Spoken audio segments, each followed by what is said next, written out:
Hi, it's Sarah here. How's it going? I hope you're having a great day today. We're going to be doing a talk today on changing from survival mode to thriving. So we came to Earth to thrive, but sometimes we get caught up in our stories. We forget why we came here and we get stuck in survival mode. So I've got two lists here, different synonyms, one with survival mode, one with thriving. See which you resonate with. So synonyms with survival mode: getting by, struggle, lack of ease, lack of inner peace, poverty, stress, ill health, poor relationships, unfulfillment. Synonyms with thriving: joy, happiness, ease, abundance, fulfillment, inner peace, contentment, progress, ascension, and good health. So which list do you feel you're resonating with? If it's the first one, then this talk is for you. If it's the second one, congratulations, you're obviously thriving. That's fantastic. So I have 10 reasons, common reasons why you might be stuck in survival mode and what you can do about it. Okay, so the first one is soul contracts. You may have a soul contract to experience maybe poverty, maybe a toxic relationship, maybe ill health, that kind of thing. But what you need to know is that you can upgrade your soul contracts. What you need to do first is learn the lesson.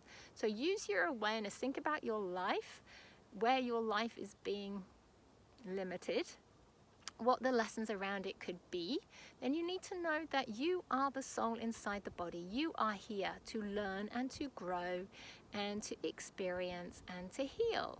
So when you know that you are the soul, when you know that you are divine, you are God in human form, when you know that everything you experience is just a lesson, an experience for your soul, then you can let the judgments go, then you can change your belief system around it, and you can clear the stuck emotional energy around it if you have to, and then you can upgrade your soul contracts. Use your awareness, listen to your thoughts. It is your thoughts that create your belief, and your thoughts that will give you the insight into what you are experiencing and why you are experiencing it. And it is through your thoughts that your soul learns. So use your awareness and listen to your thoughts. And every week, ask God. You can simply say, "Dear God, please upgrade my soul contracts in accordance with divine will. Thank you." And that's it. Secondly, your amygdala gland. Now you have an amygdala, what's called the amygdala gland, in the middle of your brain. Your amygdala gland processes emotions. And if you've been through some kind of trauma or traumatic event, your amygdala gland can become shocked. If it becomes shocked, it becomes hypervigilant. And this means you are oversensitive to sounds, sight, light, and smells, for example. And when this happens, basically you're stuck in fear mode, and you're stuck in fear. You're stuck in fear, and that means you're stuck in fight, flight, or freeze mode. So your amygdala gland, you can ask every day for God to reset it back to its divine blueprint. You can use essential oils such as lavender, frankincense, neroli. EFT is good for your amygdala gland, but I also have a symbol for you to use. Now I've been given Hebrew letters as symbols, and I've been shown what they can be used for. So this letter here is called Pei. All you have to do is imagine it's white, and you're going to put it inside the middle of your brain basically, and as you put it in, you can just ask, you intend for it to go to your amygdala gland. So Pei in this respect is going to be used for shock. You can use it for shock. So it's a great one to put on your amygdala gland. You can keep using it over and over again, as many times as a day as you want. And I've been shown these letters inside of me. Sometimes they're glowing white, sometimes they're on fire. So they really are potent, and I think it's a great way to help your amygdala gland there. Number 3 is you may have made oaths, vows, agreements, pacts, maybe in this lifetime, maybe in another lifetime, that are affecting you now. Maybe, say, 1,000 years ago, you were a monk and you made a vow of celibacy. And so this vow has continued on, and you might find it hard to have a relationship. Another common one is a vow of poverty that you make if you've had some kind of life as a monk or a nun, that kind of thing. So you might be having a hard time this life to have money, to have abundance. And there is also a vow called the Bodhisattva vow. And basically this Bodhisattva vow, you're saying that you intend to put yourself last and you're going to put everybody else above you, and you will suffer for the sake of others. And this vow is made for eternity. So you can release these limiting vows and oaths. If it's one that you know you've made in this lifetime, you can simply say you made a vow never to pick up a stone. I know you wouldn't, but that's an easy one. All you have to do is simply say, with the power of God that I am, I intend, choose and pray to rescind and revoke the vow I made never to pick up a stone, and I pray to God to nullify and void it. You can also ask every day for the effects of all limiting oaths and vows and agreements to be released. You might not know what you've made. It's quite common not to know which vows and oaths that you've made in the past. So you just keep asking God to help you to release the effects and release all limiting vows, oaths, agreements, pacts that you have made in the past that are not for the highest good of all. Now, sometimes if you've just made it for that lifetime, it can be quite quick to clear. If it is one you have made for eternity, it can take years. So, unfortunately, it is something you have to keep persevering with over and over again, if it is one that you've made for eternity. And what you also have to know is that this is only a game. Give yourself permission to release it, because know that you are allowed to release it. Because what happens if there's something you've made for eternity, that piece of consciousness is locked into, I have to do this for eternity. And it kind of doesn't realize that you're playing a game. It doesn't realize it will keep coming back lifetime after lifetime, and it's not serving you anymore. So make sure you keep telling yourself, it's only a game, I am allowed to release it. Otherwise you'll find it really hard. Number 4 is forgive yourself. One of the most important things you can do, if there's something you haven't forgiven yourself for in this lifetime or another, you're going to keep yourself stuck. You're going to keep limiting everything. You're going to keep denying yourself for everything. So what you need to know is, if you've hurt somebody in this lifetime or another time, it is very, very likely you had a soul contract to do that. Okay, nothing happens without a soul's permission. So you very likely you were being of service to them, and you had a soul contract to do something to somebody. A soul learns by being killed and killing somebody. It learns by experiencing both. If you rape somebody, then in another lifetime you will be raped. Okay, so it learns by experiencing it both ways. So as you say, you are the soul. You are here to learn. All experiences are neutral. There are no good ones, there are no bad ones, there are no wrong ones. When you see all experiences are neutral and see yourself as a soul, you see it from the divine perspective, it is much easier to forgive yourself. You can also ask for divine grace and ask God to help. Ask for divine grace, ask for divine forgiveness to help you, ask Archangel Jophiel to help you, and you can also, again, use the letter Pei. Pei is also for self-forgiveness and self-love. So again, seeing it as white, say the letter Pei, put it inside your mind, inside your third eye, inside your hearts, wherever you feel you are holding the stuck emotional energy of unforgiveness. Also, as I said before at the beginning, there's no karma, there's no punishment from God. Karma is our own unforgiveness. What there is a divine law of cause and effect, which means basically what you give out comes back to you. It is nothing from the Godhead, nothing from God saying you will be punished. And also know there are no sins. Sins are simply the word sin actually meant to forget your divinity. So you cannot be a sinner. You cannot have sinned. Okay, when you think you have sinned or you call yourself a sinner, then you are really keeping yourself stuck. It's really not good for your divine being. I'm speaking from experience here, from another lifetime. It will really keep you stuck. So let go of that one. The word sin simply means to forget your divinity, basically. Forgive others. Okay, not forgiving somebody else hurts you just as much as not forgiving them. You will keep yourself stuck and keep yourself reincarnating over and over again until you learn the lessons. So basically, as I said before, if you hurt somebody, you had a soul contract to hurt them. And what I meant to say also in that one is, it's not okay to go out and hurt somebody. I'm not saying it's fine to go out and hurt somebody. It's not. Okay, you're here to know yourself as God, and you're here to return to a state of love. So I'm not saying please go out and hurt somebody. It's okay, because it's not. What I'm simply saying is, if you've done it in the past, you need to let it go. But it works the other way around. If somebody has hurt you, they had a soul contract to do it to you. They were being of service to you, and you create everything you experience. So if somebody has hurt you, you need to forgive them. What will happen is that your little inner child will be thinking, I don't want to be hurt again. I'm really scared. I don't want them to be near me so they can hurt me again. So your little inner child and your ego will be creating stories around it, resentment, bitterness, anger. They don't deserve to be forgiven.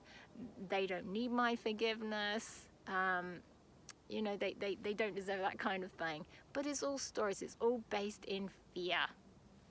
So again, you are going to have to ask for God for help, ask for divine grace, divine forgiveness to help you.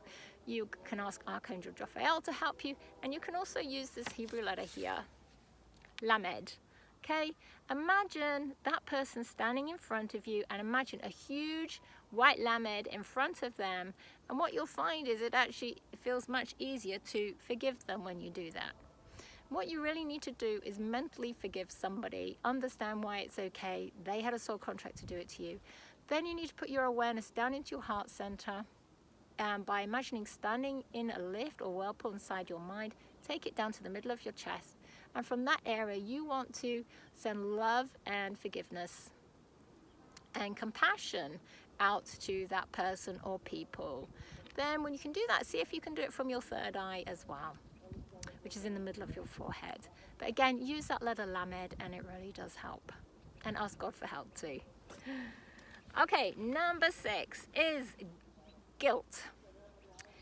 Guilt, all vibrations have an emotion. Guilt is resonating second from the bottom. It is one of the lowest vibrational emotions that we can experience. What you need to know about guilt is it's not real. Guilt is made up by your ego mind. Again, it is all to do with your judgments about guilt is the belief you've done something wrong. So it is the judgment that you have done something wrong. You forget that all experiences are neutral. You judge that experience as bad. And so you think you've done something wrong. It creates the emotion of guilt. It also creates the emotion of undeserving. Guilt and undeserving go together. It also creates a belief that you're not lovable. So those three kind of go together. Guilt, undeserving, and unlovable. So again, you need to use your awareness. Where are you beating yourself up? Where haven't you forgiven yourself? You need to change your belief system around it, and you need to use your awareness to do that. You can ask God to help clear the stuck emotional energy of guilt and undeserving. You can also use a mantra. I am innocent, I am holy, I am divine, I am lovable, I am deserving, I am love and light. And you can use the Hebrew letter Mem.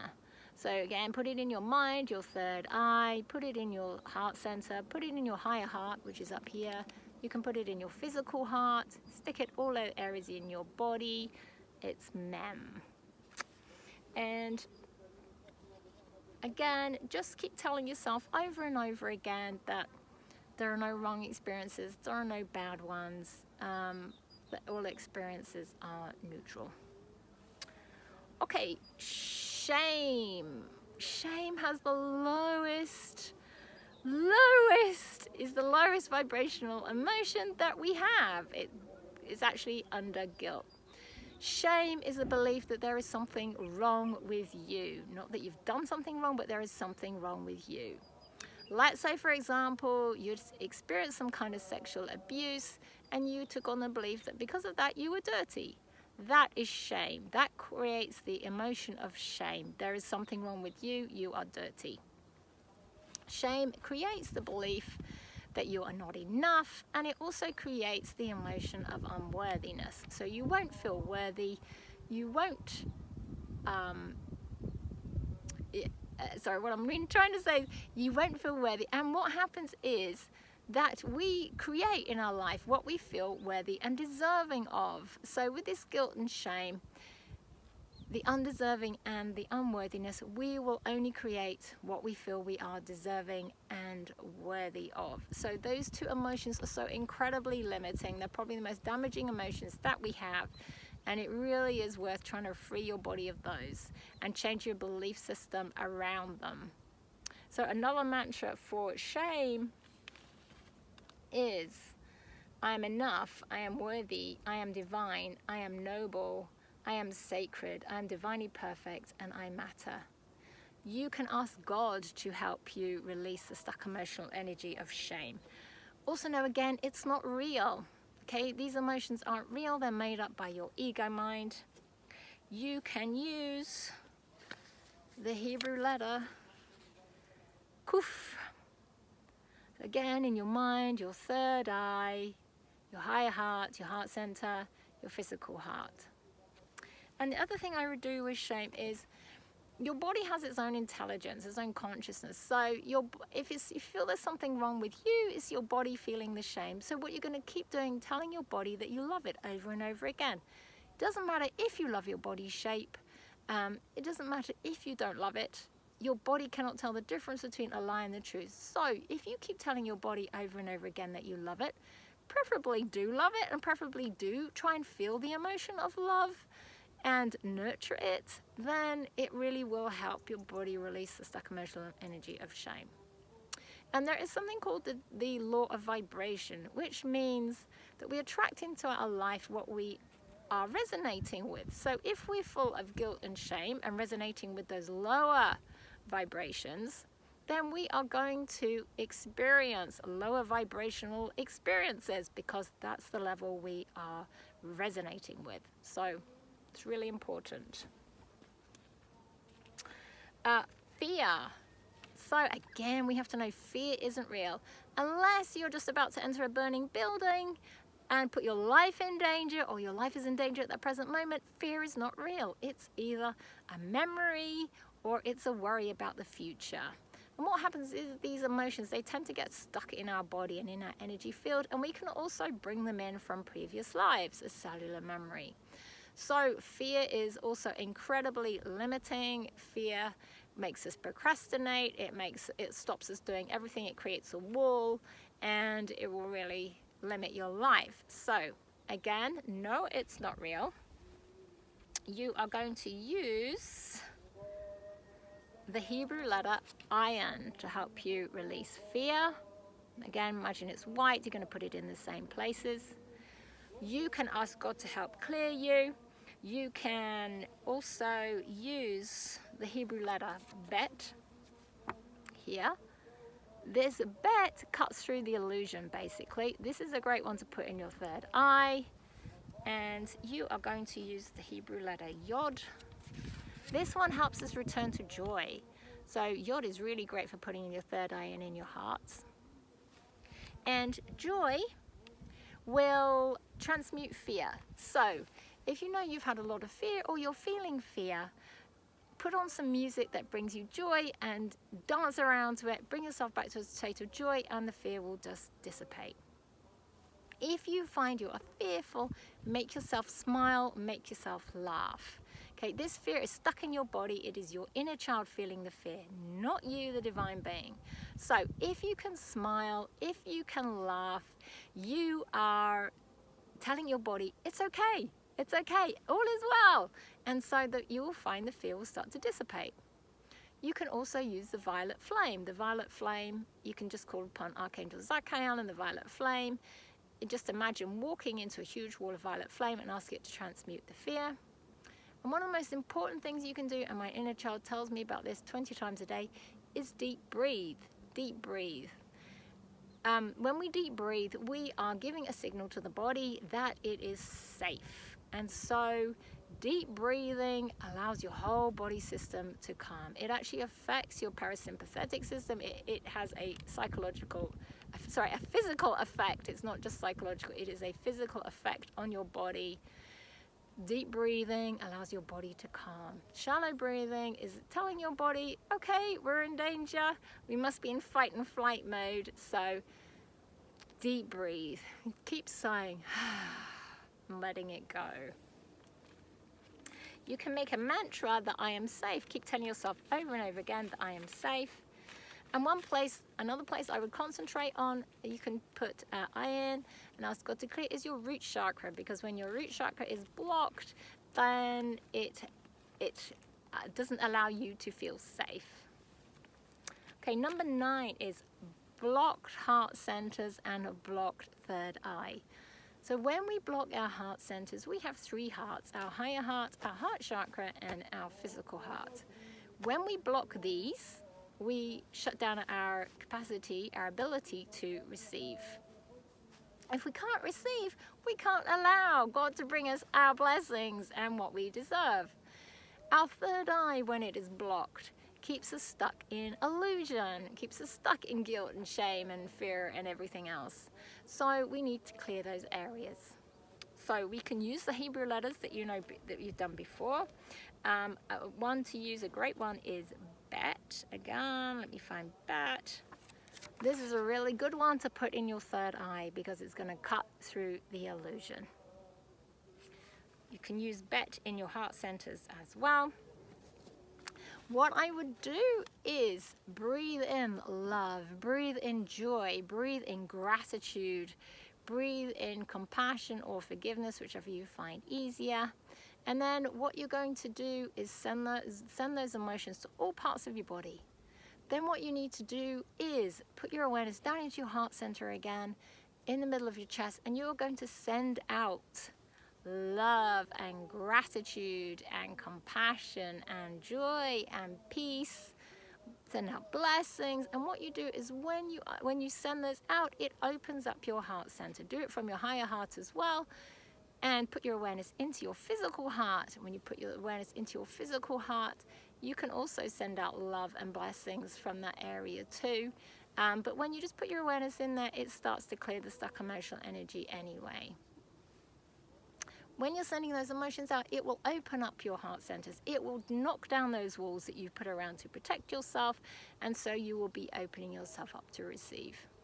Then do the same. Imagine you're standing in the middle of your mind and you're going to send love and compassion and gratitude and joy out through your third eye. And again, you're going to be clearing your third eye of the illusion.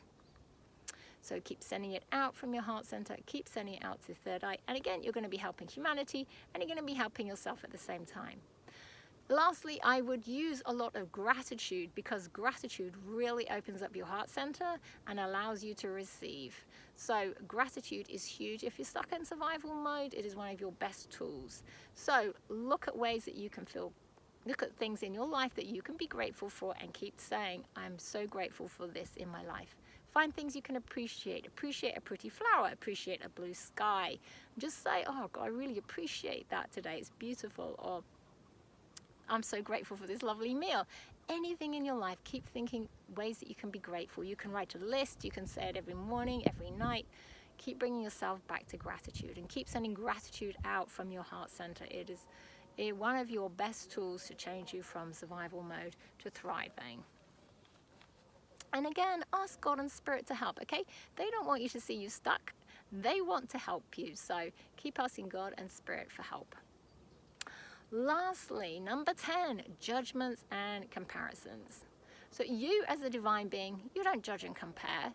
You are God in divine form, and so is everybody else. So you are actually the same as everybody else. And this is coming back to a state of oneness. When you appreciate this, you understand this is oneness. You are everybody else. What is the point of judging yourself against somebody else? What is the point of judging somebody else's religion or color or race or culture? Because you've been that in another lifetime. It really doesn't matter. It's just an experience. But what happens is our egos love to judge and compare. They'll either make you better than somebody else, make your religion, your culture better than somebody else's, or they'll knock you down that you are inferior And when this happens, when you feel inferior, it can lead to low self-esteem and a lack of confidence. And so when this is the case, again, you're going to keep yourself stuck. So they are your 10 common reasons why you will be stuck in survival mode. And just 5 little tips here. Be willing to change. Okay, I have been given some wisdom that B vitamins will help you change, especially B9, which is folate. If you find it hard to change, make sure you increase your B vitamins, especially B9. 2, give yourself permission to change. We feel that we have to stay stuck, especially if we've got those limiting vowels and O's, that we have to stay stuck. Keep giving yourself permission to be all that you came here to be, to give yourself permission to thrive, give yourself permission to be free, that kind of thing.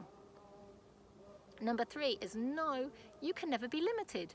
You are divine. You can co-create anything with your life. So learn how to create and choose what you want to experience. You cannot be limited. We've also, there's tales of people that have been told they would never be able to walk, and they do. There's tales of people who've been told they have a tumor and they're going to be dead in 2 weeks, and they would have a full recovery. You can't be limited. It is all purely to do with your belief system. If you believe you can do something, and if you have enough faith in God to do it, then you will be able to do it. Number 4 is laugh and smile. Especially if you're stuck in fear or this shame or this guilt, laughing and smiling has a huge effect. So it doesn't matter how false it is, okay? Your body, as I say, your body cannot tell the difference. If you smile, your body thinks everything's okay. If you laugh, it thinks everything's fantastic and all is well. And your inner child will be thinking, oh, great, I'm safe. Mum or dad are laughing, and so I'm perfectly happy. I'm perfectly safe, and it can change a huge thing. So laugh. It doesn't matter how false it is. Just laugh. Keep smiling and keep telling yourself it's only a game. Lighten up, it's only a game. We're just playing a game. We are here inside a matrix, and it is only a game. So keep telling yourself over and over again. Only a game. And lastly, perseverance. It doesn't happen overnight. Unfortunately, it is something that you need to persevere with. Keep persevering with, keep using your awareness. You need to use your awareness to work out your thoughts so you can work out where you are limiting yourself, where you are keeping yourself stuck. And know that, with perseverance, you're going to make lots of small steps. Occasionally you'll make big leaps, but usually it's lots of small steps, and the lots of small steps lead to big changes, lead to lasting changes as well.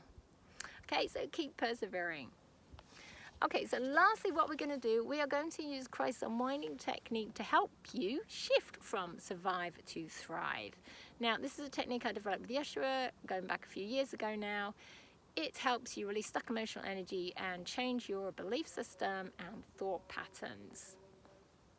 What you will be needing to do is read sentences across the inside of your forehead. So if you're illiterate, you just have to imagine they're there.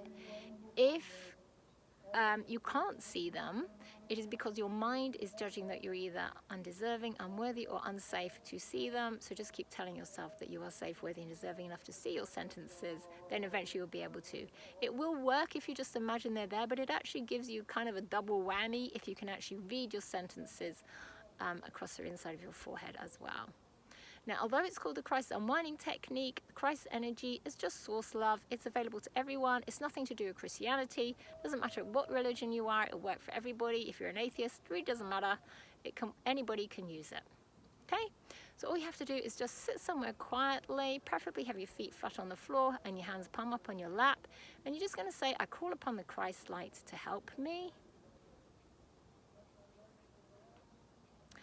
Then, with your eyes shut, just read the following 2 sentences as though they were written across the inside of your forehead. The first one is, I am worthy and deserving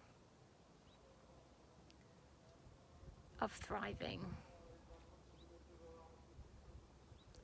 Underneath, just write, I am safe to thrive. Then what you're going to do is see your sentences go up to the top of your head, and you're going to see them swirl around, up and down, around and around, backwards and forwards through your mind, creating new belief systems. So I am worthy and deserving of thriving, and I am safe to thrive. Reading your sentences around and around, creating new neural pathways. And then you're going to see your sentences are going to start to spiral anti-clockwise down through your head, down through your throat and neck, and down through the middle of your chest. I am worthy and deserving of thriving.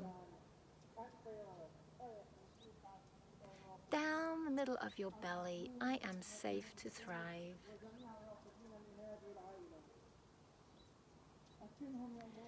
Down through the middle of your pelvis, I am worthy and deserving of thriving. Then see your sentences spiral down the gap between your legs. I am safe to thrive. See them spiraling all the way to the floor. Then you can either see them going down into the ground or off into the distance. And we're going to read your sentences again with your eyes shut. I am worthy and deserving of thriving. I am safe to thrive. And this time you're going to see your sentences come out and they're going to spiral up your left hand, up your left arm, over your left elbow and up your left upper arm. When they reach your left shoulder, you spiral them across the top of your back to your right one. Reading your sentences, I am worthy and deserving of thriving. When they reach your right when they reach your right shoulder, spiral them back across to your left. I am safe to thrive.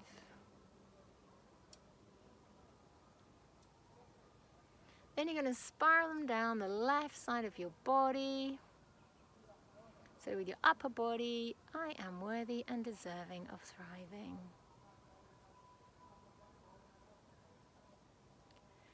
Down your left waist, your left belly bit, I am safe to thrive.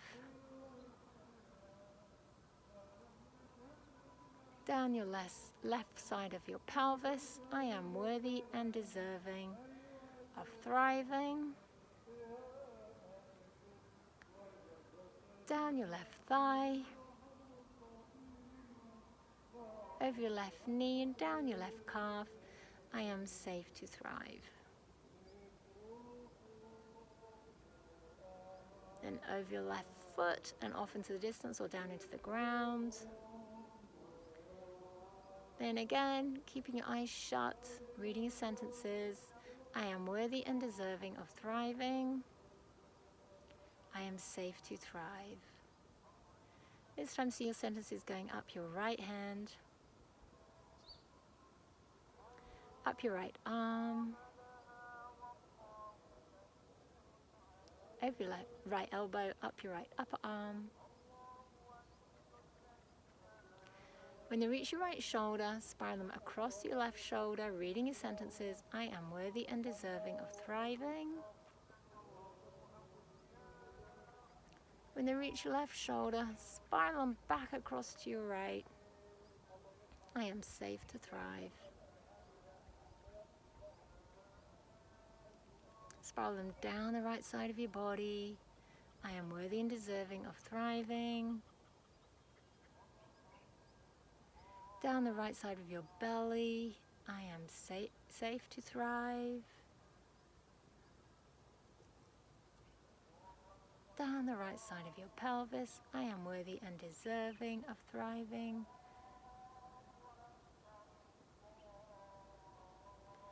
Down your right thigh. Over your right knee, down your right calf, I am safe to thrive.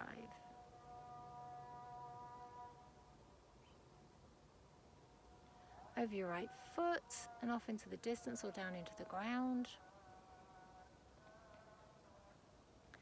Keeping your eyes shut, reading your sentences again. I am worthy and deserving of thriving. I am safe to thrive. This time just see your letters, your sentence being sent forward, and we ask them to be sent across all time, space, dimensions, and realities. Lastly, we just finish off with reading your sentences on the outside of your body. So you just imagine they're there. Imagine writing them across the top of your head. I am worthy and deserving of thriving. I am safe to thrive. Then you're going to imagine them written across the outside of your forehead. I am worthy and deserving of thriving. I am safe to thrive. Write them across your higher heart here. I am worthy and deserving of thriving. I am safe to thrive. And then lastly, big, beautiful white and gold letters across the center of your chest. I am worthy and deserving of thriving. I am safe to thrive. And then we just say thank you to the Christ light for helping. You can use this technique for anything, any belief system you want to change, any stuck emotion you want to clear. Just keep making sure that your sentences are said in the positive and the present. So it is I am safe rather than I'm not unsafe or I'm becoming safe. It is I am safe. Try and start your sentences with I am, because that is strengthening your I am presence. And use the two sentences I use, and then feel free to make up your own. It works better if you keep changing your words and using different sentences, because you kind of come at it at a different angle. Okay, so I hope you found that useful. Much love and many blessings from my heart to yours.